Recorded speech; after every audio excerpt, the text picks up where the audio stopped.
Vos Excellences qui représentent l'État du Togo, chers amis, chers participants du séminaire Lomé 4, je me réjouis de vous retrouver aujourd'hui pour introduire le thème qui va nous occuper dans les prochains jours. Ce thème, vous l'avez vu, c'est la question de la fracture générationnelle des jeunes et des médias. Après la radio intégrale et la convergence des médias, nous voici donc à nouveau tous ensemble rassemblés en route pour réfléchir, mais aussi pour rêver et pour prier pour la radio chrétienne de demain. Cette année, donc, notre thème « Fracture générationnelle, jeunes et médias » va nous occuper.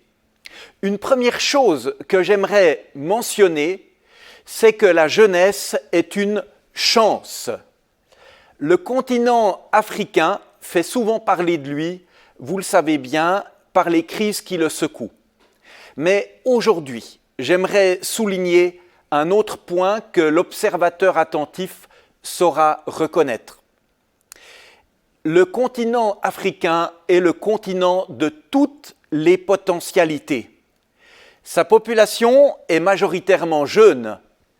Et quand je dis jeune, c'est que plus de 60% de la population africaine a moins de 24 ans. C'est une population qui déborde d'énergie, qui aspire au changement, qui aspire à vivre pleinement sa vie. Cette population jeune ne va pas s'arrêter en si bon chemin. En 2050, il semblerait que 35% des jeunes dans le monde seront africains. Il n'était par comparaison que 15% en l'an 2000. À la différence de l'Europe qu'on appelle souvent le vieux continent, eh bien l'Afrique est bien le continent du futur. Un continent donc plein d'espérance, un continent qui peut se porter vers l'avant. Cette situation d'opportunité par la jeunesse du continent comporte aussi des risques. En parallèle de l'évolution démographique du continent africain, qui est significative, eh bien notre monde s'est vu bousculé par la révolution numérique. Cette révolution numérique, elle est un peu arrivée comme un éléphant que rien n'arrête sur son passage. Loin d'être uniquement technologique, eh bien cette évolution numérique, ce bouleversement, a surtout ouvert l'accès à une quantité incroyable d'informations, d'images et de sons. Et face à ce déferlement de choses nouvelles, il n'est des fois pas évident de se positionner. Cette révolution numérique, à bien des égards, je pense que nous l'avons des fois plus subie que nous ne l'avons vraiment intégrée. Aujourd'hui, la culture de nos pays, la culture de nos régions, de nos villes, n'est plus seulement transmise par la tradition, comme c'était le cas il n'y a encore pas si longtemps, mais la culture est transmise par toutes les influences extérieures, pour le meilleur, mais aussi parfois pour le pire. Sur le continent africain, on voit les enjeux de cette révolution numérique par le fait que de plus en plus de monde dans le monde s'intéresse à l'Afrique. Il est un signe que nous ne pouvons pas occulter, c'est que par exemple, de plus en plus, nous avons enfin des mesures d'audience de nos différents médias. Et s'il y a mesure d'audience, c'est généralement parce qu'il y a un intérêt commercial. Il y a donc l'Afrique qui est considérée comme un marché pour les différents acteurs médiatiques mondiaux, avec les opportunités, là aussi que cela présente, mais les difficultés potentielles.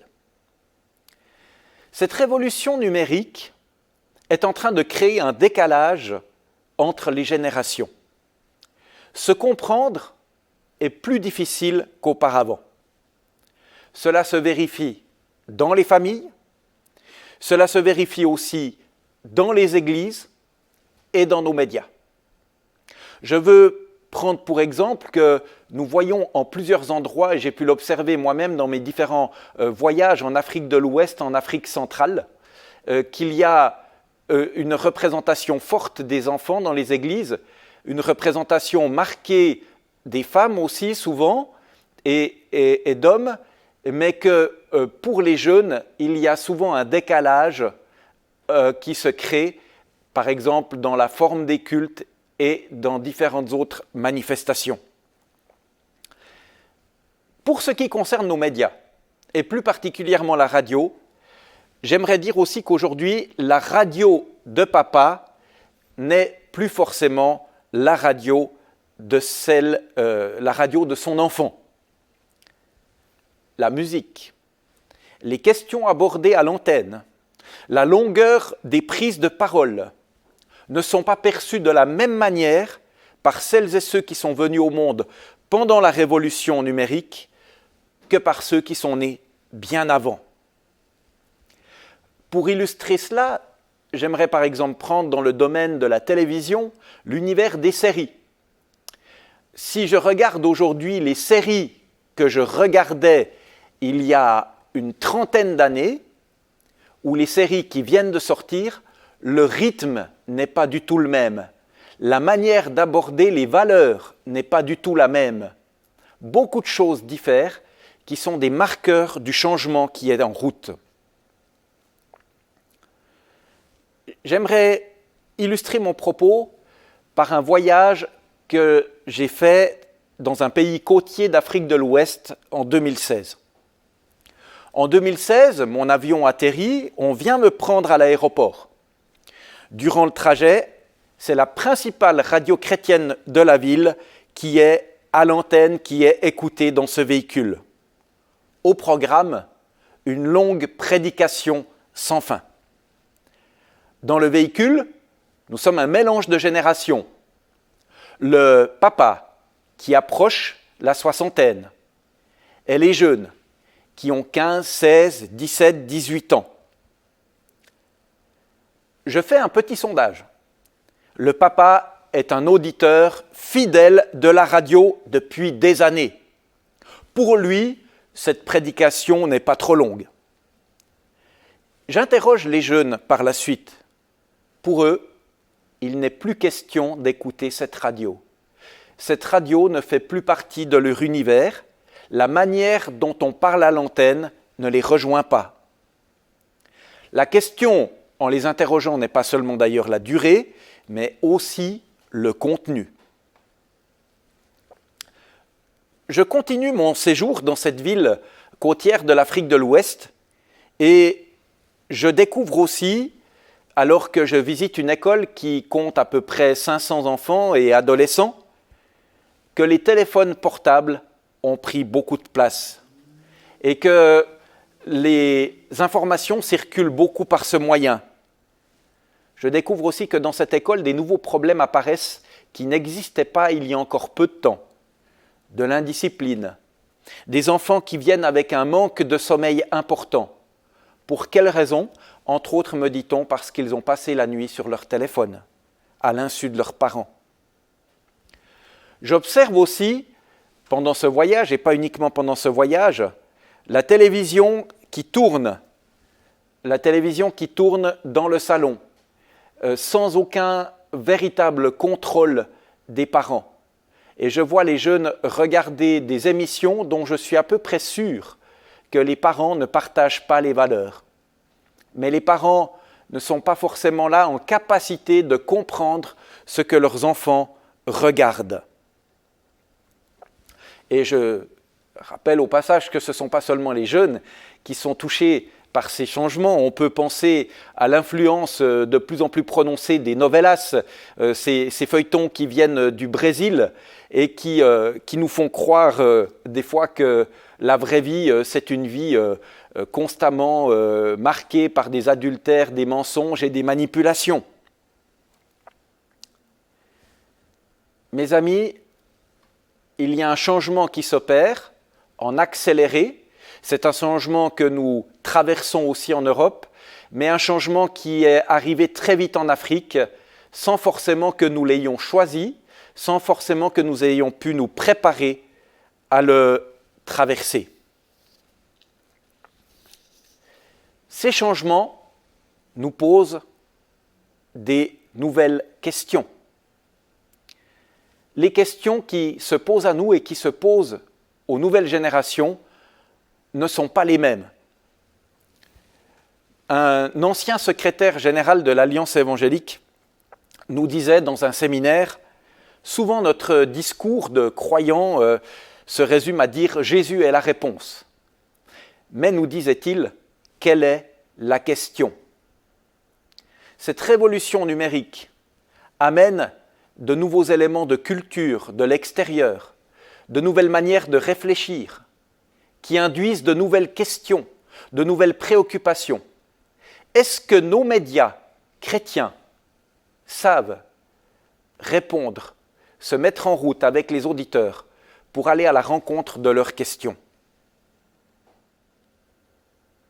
Nous avons besoin aujourd'hui de pouvoir partager l'Évangile qui n'a jamais changé, d'une manière appropriée et de telle manière que cette annonce réponde aux questions que les gens se posent et particulièrement que les nouvelles générations se posent. J'aimerais illustrer cela par ce qui s'est passé en Europe ces derniers siècles. En Europe, au XIXe siècle, au XVIIe siècle, dans les siècles qui ont précédé le XXe siècle, la mort était encore omniprésente, constante, on mourait souvent en bas âge, on avait des familles nombreuses, quand on était malade, on avait peu de moyens médicaux pour trouver des solutions viables pour la population. Dans cette période-là, souvent l'Évangile est annoncé avec l'angle de « qu'est-ce qui se passe pour toi après la mort? Est-ce que tu es en paix avec Dieu? Est-ce que tu as peur de ce qui va se passer pour toi après la mort ?» Et souvent, cette approche, ce questionnement rejoignait les préoccupations des gens. Quand vous voyez la mort constamment sous vos yeux, vous vous posez évidemment beaucoup plus la question de l'éternité, de ce qui se passe après la mort. Mais avec les changements de société, les changements matériels, les changements de conditions, eh bien, les questions qui se sont posées n'ont plus été les mêmes. Je me souviens, alors que j'étais jeune croyant, j'étais dans les rues de ma ville de Neuchâtel en Suisse, et puis je voulais partager l'Évangile dans la rue, et je me suis approché d'un homme, et je lui ai dit « Monsieur, est-ce que vous savez où vous allez après la mort ?» Et ce monsieur m'a regardé en me disant « Mais monsieur, vous savez, moi, là où je vais après la mort, juste aujourd'hui, ça ne me préoccupe pas vraiment. Mais depuis hier, je suis au chômage. Est-ce que votre Jésus a quelque chose à dire à ce sujet ?» L'Évangile ne change pas, mais les questions que nos contemporains se posent, oui. Nous sommes appelés à pouvoir dire l'Évangile, témoigner de l'Évangile par rapport aux nouvelles questions que les gens se posent. Aujourd'hui, par exemple, pour nous en Europe, même si avec le Covid, les choses sont peut-être en train de changer à nouveau, eh bien, pour nous en Europe, souvent la question, c'est plus que de savoir ce qui se passe après la mort, c'est la question du sens. À quoi bon la vie? Si une fois que j'ai une famille, que j'ai pu construire ma maison, que j'ai ma voiture qui roule, à quoi bon la vie si mon cœur n'est pas rempli de sens? Et souvent, aujourd'hui, les Européens constatent que le fait d'avoir un certain confort matériel ne répond pas à tous les besoins de leur être. Et aujourd'hui, rejoindre nos contemporains en Europe, c'est souvent les rejoindre par la question du sens. Donc l'Évangile ne change pas, mais les questions, oui. Le Nouveau Testament nous le démontre. Paul, Pierre, Jacques et Jean répondent aux questions de leur temps. Le message ne change pas, mais nous sommes appelés à le rendre accessible et pertinent pour les nouvelles générations. Quelles sont les questions que se posent les jeunes Africains d'aujourd'hui qui ont par exemple entre 15 et 25 ans?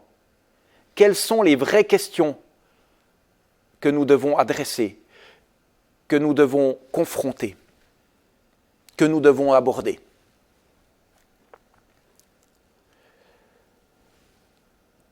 J'aimerais dire que si le média africain qui actuellement dans les grandes villes cartonne le plus, c'est quand même la télévision, d'après les derniers sondages, j'aimerais dire ici que 61% des jeunes Africains de 15 à 24 ans dans les grandes villes écoutent la radio pour une moyenne de 77 minutes quotidiennes.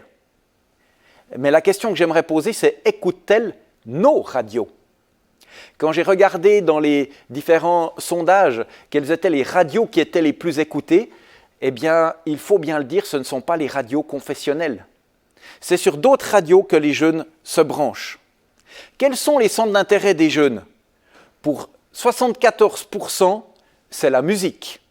Pour 51%, c'est l'humour.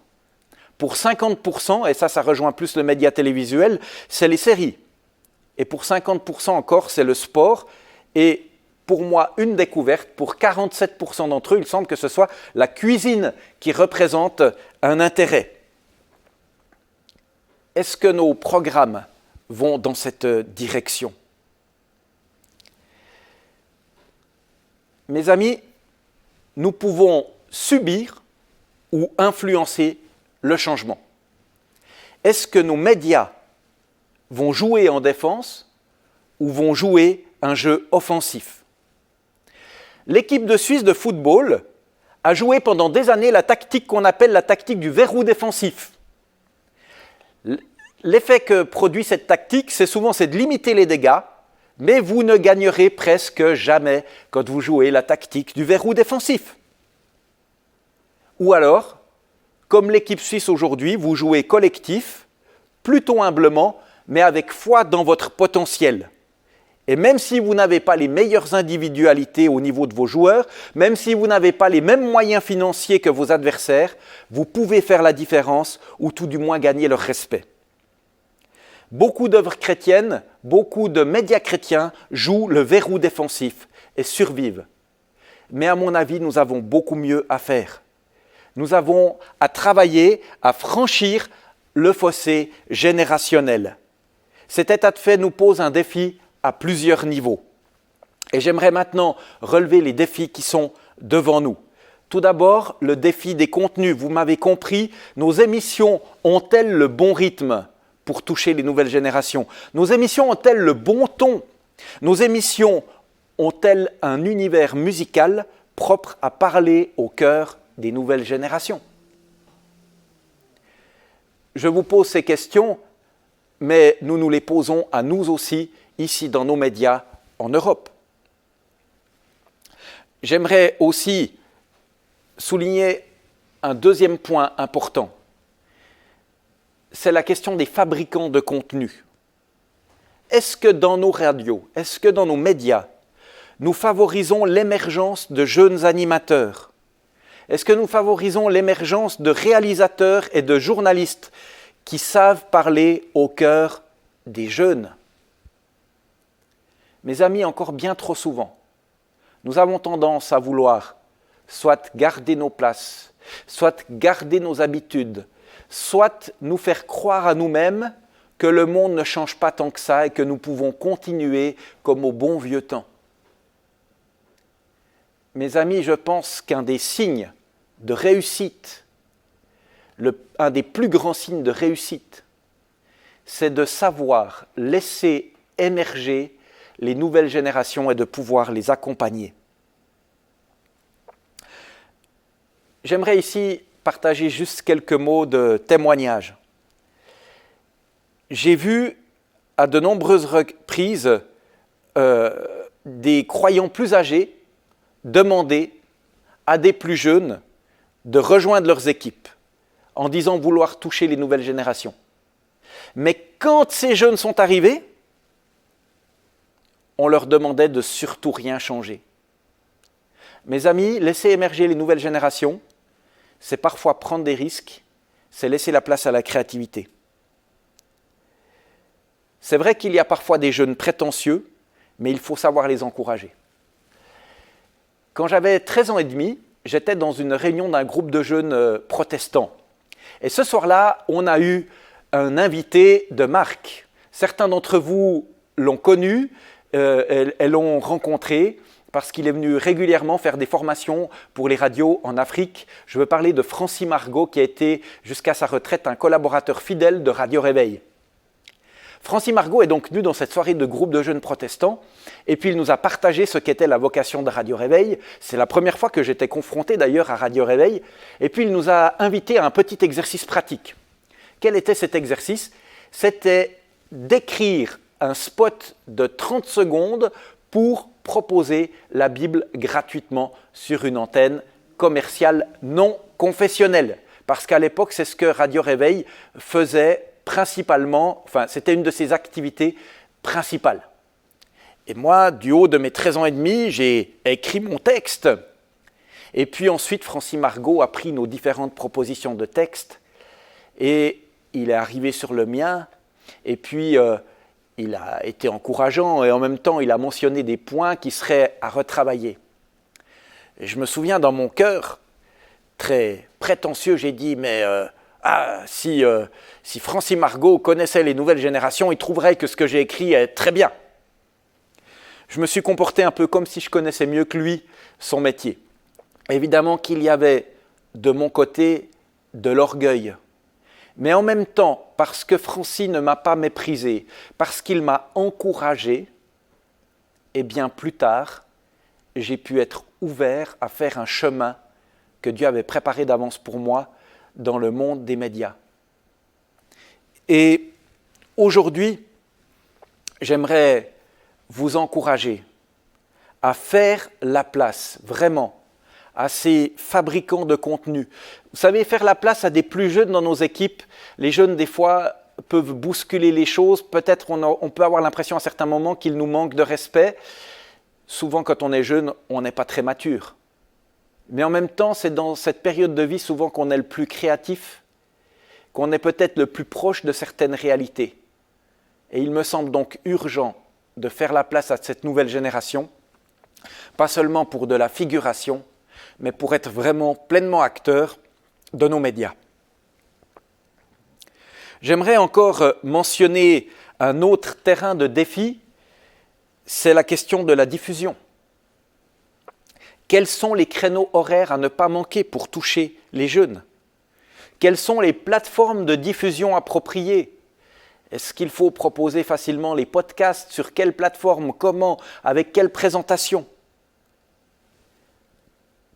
Aujourd'hui, en vous parlant de cette question des jeunes et des médias et de la fracture générationnelle, je ne suis pas en train de dire que nous devons perdre notre fidèle public plus âgé, mais simplement que nous devons nous donner les moyens de gagner le public potentiel émergent. Et nous le savons, nous n'écoutons pas forcément tous la radio au même moment, nous ne l'écoutons pas tous de la même manière, et avec les nouveaux outils numériques, nous pouvons nous préoccuper de rejoindre ces différentes générations en développant par exemple sur le web différentes radios ou différents types de contenus musicaux qui peuvent rejoindre telle ou telle génération. Ce n'est pas à moi de vous dire ce qu'il faut faire, je vous encourage vivement juste à y réfléchir, parce que le monde bouge et que si nous ne voulons pas le perdre, nous devons rester attentifs à ce qui se passe et à nous adapter. J'aimerais encore souligner un point, c'est la question du leadership au niveau de nos médias, au niveau de nos radios. Comment favoriser des transitions de leadership qui permettent aux jeunes d'émerger et aux anciens d'être respectés. Le leadership est un enjeu majeur.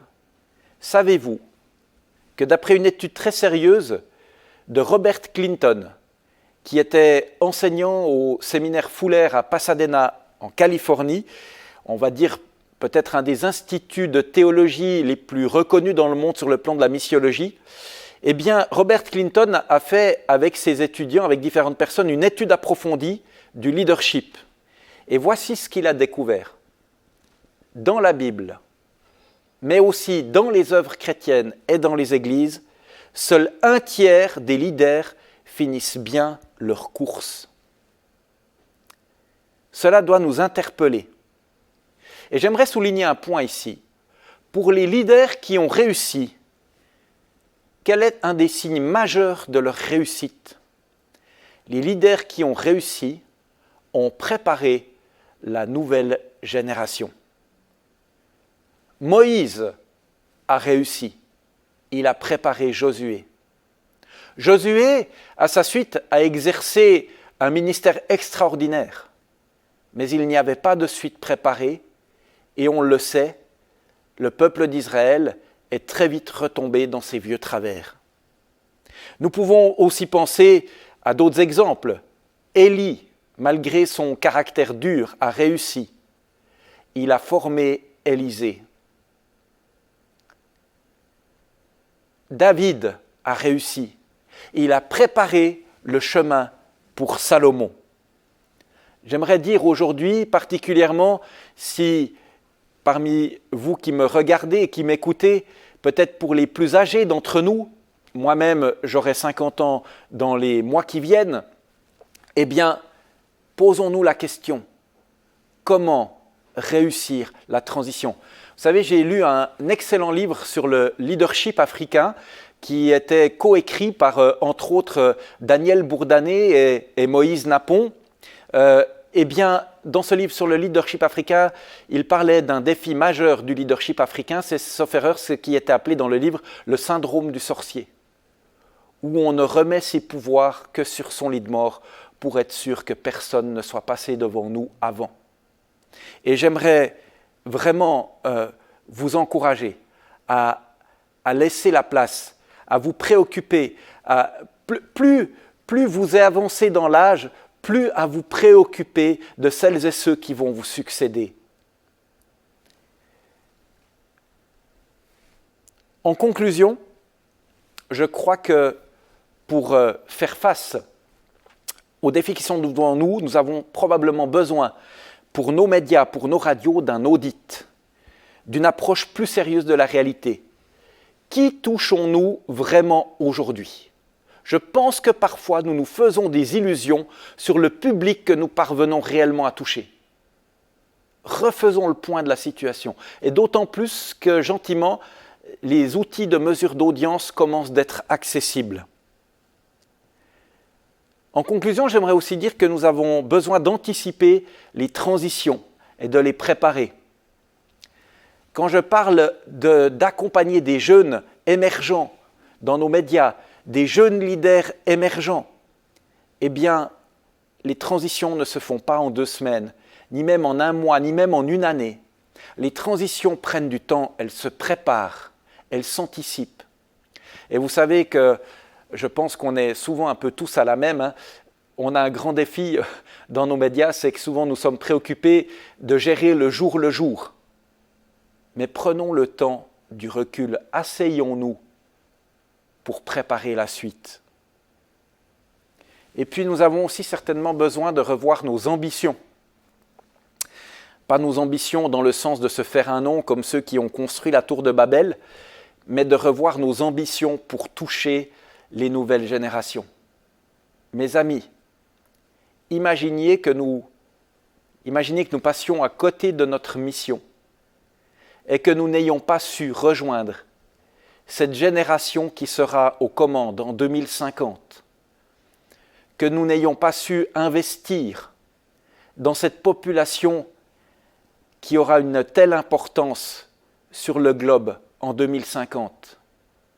Imaginez que nous passions à côté. Quelles seront les conséquences? Mes amis, soyons ambitieux pour les nouvelles générations du continent. Aimons cette nouvelle génération, servons-la. Cette nouvelle génération a besoin de réponses à ces questions. Cette nouvelle génération a besoin de se savoir aimer, de se savoir encourager, de savoir qu'elle a une place qu'elle peut prendre, de savoir qu'elle fera des erreurs, mais qu'elle remportera aussi des victoires. Mes amis, ce sera l'honneur de nous les aînés, d'avoir aidé cette génération à émerger, d'avoir aidé cette génération à prendre sa place, d'avoir aidé cette génération à conquérir le monde pour l'Évangile.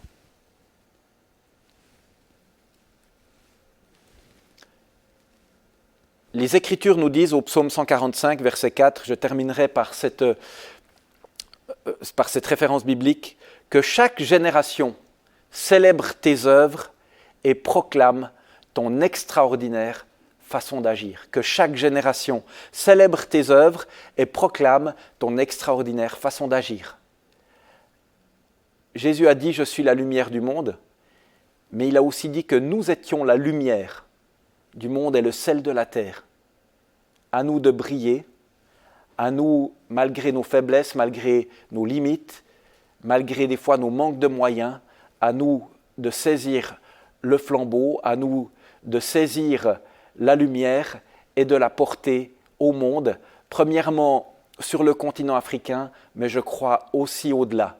Je vous remercie de votre attention et je vous souhaite à tous une excellente suite de séminaires Lomé 4. Je me réjouis d'entendre vos témoignages. À bientôt.